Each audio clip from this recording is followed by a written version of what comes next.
नमस्ते, मेरो भान्साघरमा सबैलाई स्वागत छ। आज हामी चाम्रे बनाएर खाऊँ है त। त्यसको लागि सामग्रीहरू अभियसली चाम्रेको लागि हामीलाई चामल चाहिन्छ। मैले चाहिँ यहाँ 2 कप चामल लिएको छु। हजुरहरू आफ्नो आवश्यकता अनुसार लिनु होला। नुन आवश्यकता अनुसार, बेसार आधा चम्चा, घिउ मैले 2 चम्चा लिएको छु। आवश्यकता अनुसार कतिको चिरा खान मन लाग्छ त्यही अनुसार लिनु होला र 1 चम्चा जिरा। ल सुरु गरौँ है त। ल हामी सुरु गरौँ है त चाम्रे बनाउनुलाई। अब मैले ग्यास बालेँ। अब यो भाँडा तातिसकेपछि यसमा मैले 2 चम्चा घिउ राखेको छु।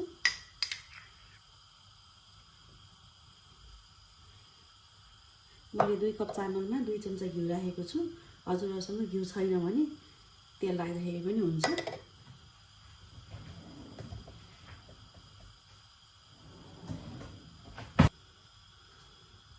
अब घिउ यतिको तातिसकेको छ। अब यसमा हामीले ल्वाङ, सुक्मेल र एउटा तेजपत्ता राख्ने।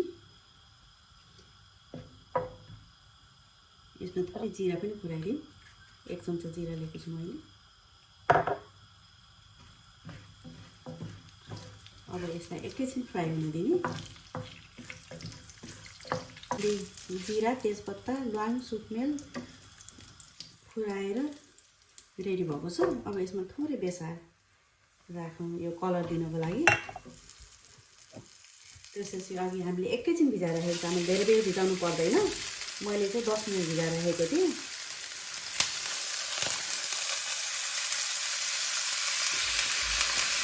नर्मली चामलको लागि चाहिँ अनदीको चामल युज हुन्छ, तर हाम्रो यहाँ चाहिँ अनदीको चामल उपलब्ध नहुनु भएको भएर बासमती चामल लिएको छु।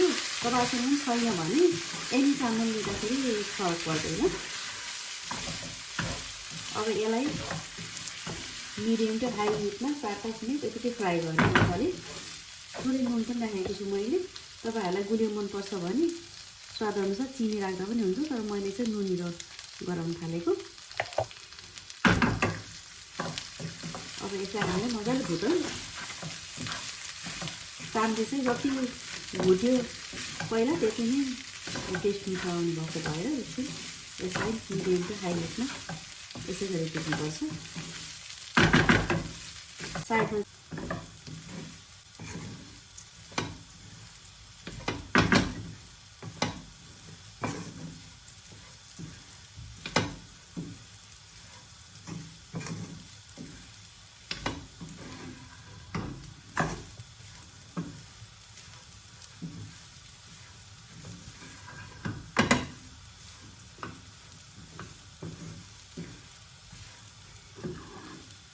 हाम्रो चामल चाहिँ यतिको भुटिसकेको छ।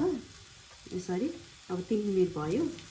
यसरी भुटिसकेपछि अब हामीले बोइल गरेर राखेको पानी हाल्नुपर्छ। पानी चाहिँ त्यति धेरै हाल्नु पर्दैन यसमा, किनकि एकछिन भिजाएको पनि छौँ अनि भुटेको पनि छौँ। त्यही भएर पानी चाहिँ ठिक्क यो चामल डुब्ने गरी मात्रै हाल्नुपर्छ।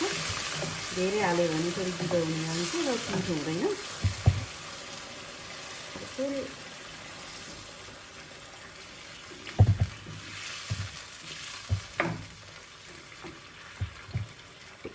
चामल मात्रै डुबेको छ।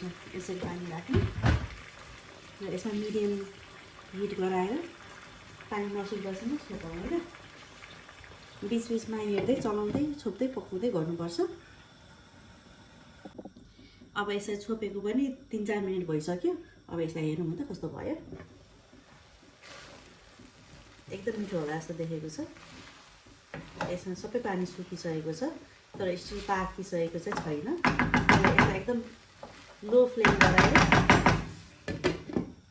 अर्को 2-3 मिनट यतिकै छोडिदिउँ।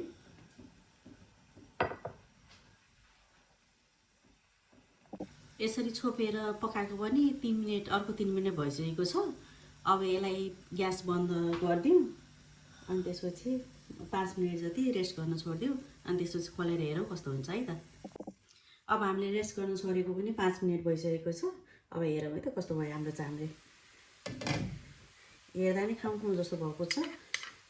मैले यसको माथिबाट अघि राख्दाखेरि अलिकति बचेको 1/4 टेबल स्पुन घिउ थियो, यति घिउ माथिबाट राखिदिएको छु। हजुरहरू तेलमा बनाउँदै हुनुहुन्छ भने चाहिँ माथिबाट यसरी थोरै घिउ राख्दाखेरि घिउमै बनाएको जस्तो बास्ना आउँछ। त्यो पनि एउटा ट्रिक हो।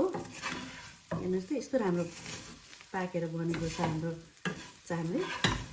यसलाई चाहिँ हामीले पुस 15मा जाडो टाइममा एनी टाइममा खाजाको रूपमा खानाको रूपमा खान सक्छौँ। यस्तो बनेको छ हाम्रो चाम्रेले। अब चाहिँ प्लेटिङ गरौँ हामी। मैले यसरी सर्भ गरेकी छु। मैले साइडमा मुलाको अचार, काँक्रो स्यालेड, तरकारी, दहीसँग सर्भ गरेकी छु। हजुरहरूले आफूलाई जे मनपर्छ त्यससँग सर्भ गरेर खान सक्नुहुन्छ। यो चाहिँ एकदम सजिलो, छिटो, मिठो नास्ताको रूपमा अथवा खानाको रूपमा खान सकिन्छ।